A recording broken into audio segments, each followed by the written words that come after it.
Bismillahirrahmanirrahim. Assalamualaikum warahmatullahi wabarakatuh. Hamdan wa syukran lillah, wassalatu wassalamu ala rasulillah wa ala alihi wa sahbihi wa mawalah, amma ba'du. Para pemirsa yang dirahmati Allah subhanahu wa ta'ala, bersyukur kepada Allah subhanahu wa ta'ala. Alhamdulillah, hari ini kita masih bisa melaksanakan kewajiban kita di bulan suci Ramadan, yaitu melaksanakan ibadah puasa sebagaimana yang tercantum di dalam Al-Quran surat Al-Baqarah ayat 183. Ya ayyuhalladzina amanu kutiba alaikumusiyam kama kutiba alal ladzina min qablikum la'allakum tattaqun. Wahai orang yang beriman, diwajibkan atas kamu berpuasa sebagaimana diwajibkan kepada orang-orang sebelum kamu agar kamu bertakwa. Para pemirsa yang dirahmati Allah subhanahu wa ta'ala, bagi sebagian orang yang tidak memahami, kadang-kadang puasa ini dianggap sebagai sebuah penderitaan. Bukan cuma sekedar lapar dan dahaga, tapi lebih dari itu. Ketika kita melaksanakan puasa, kadang-kadang badan menjadi lemas. Puasa itu menjadikan kepala kita kadang-kadang pening, kadang-kadang juga perut menjadi mual, mulut jadi bau busuk dan lain sebagainya, yang menurut sebagian orang itu adalah sebuah penderitaan. Namun apakah betul Allah subhanahu wa ta'ala mewajibkan kita berpuasa itu supaya kita menderita? Untuk menjawab pertanyaan ini, marilah kita kembali kepada ayat Allah subhanahu wa ta'ala yang kita bacakan di awal. Ternyata bahwa sesungguhnya puasa ini tidak hanya diwajibkan kepada kita sebagai umatnya Nabi Muhammad SAW, tetapi juga telah diwajibkan kepada orang-orang terdahulu sebelum kita, umat-umat terdahulu sebelum umatnya Nabi Muhammad SAW. Apa tujuannya? Tujuannya adalah la'allakum tattaqun, agar kita semuanya menjadi hamba Allah yang bertakwa. Para pemirsa yang dirahmati Allah subhanahu wa ta'ala, lalu kenapa harus bertakwa? Allah subhanahu wa ta'ala berfirman dalam Quran surat Al-Hujurat ayat 13, Inna akramakum indallahi atqakum. Sesungguhnya yang paling mulia derajatnya di sisi Allah adalah orang yang paling bertakwa kepada Allah subhanahu wa ta'ala. Derajat kemuliaan di sisi Allah tidak dipengaruhi oleh apa warna kulit, apa suku bangsamu, dari mana engkau berasal, apa bahasamu, apakah orang Arab ataupun orang Indonesia, ataukah orang Cina, orang Jerman dan sebagainya. Ternyata tidak. Tetapi derajat kemuliaan di sisi Allah adalah inna akramakum indallahi atqakum.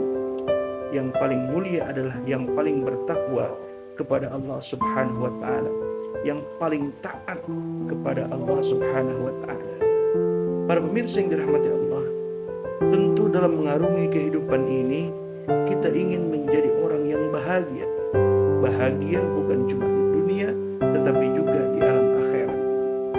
Disadari ataupun tidak, puasa bisa membentengi diri kita dari perbuatan-perbuatan maksiat. Harusnya seperti itu, karena kata Rasulullah SAW, as-siyamu junnatun. Puasa itu adalah benteng bagi kita agar kita bisa menjaga diri kita dari perbuatan-perbuatan maksiat yang akan merugikan diri kita sendiri, bukan cuma di akhirat tetapi juga di dunia ini. Disadari ataupun tidak, perintah Allah dan juga larangan Allah itu adalah berpengaruh terhadap kehidupan kita. Setiap yang dilarang oleh Allah pastilah membawa dampak buruk bagi kehidupan kita. Contohnya, Allah subhanahu wa ta'ala melarang kita untuk meminum minuman keras. Kita tahu bahwa minuman keras itu berbahaya bagi kesehatan kita.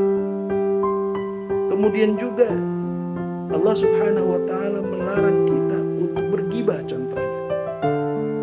Gibah itu perbuatan tercela yang merugikan orang lain. Ketika kita merugikan orang lain, maka pastilah kita tidak akan disukai oleh orang lain. Siapa yang suka dirinya digibahi, termasuk diri kita sendiri, tidak suka tentunya. Maka kita akan cenderung menjauhi orang-orang yang melakukan perbuatan kita. Contoh lain, ketika Allah melarang kita untuk mencuri, untuk korupsi, selain itu merugikan orang lain, juga membawa dampak hukum. Karena ketika kita mencuri, tentunya kita melanggar hukum. Ketika kita melanggar hukum, maka kita akan dihukum. Terlepas itu hukumannya penjara atau hukuman yang lain. Di dunia saja kita sudah dihukum, apalagi nanti di akhirat.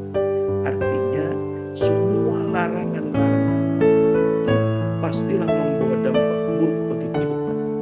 Maka ketika kita taat, tidak menjalankan larangan Allah, atau kita tidak melaksanakan larangan Allah, atau kita tidak membangkang, tidak bermaksiat kepada Allah, maka secara otomatis kehidupan kita akan aman.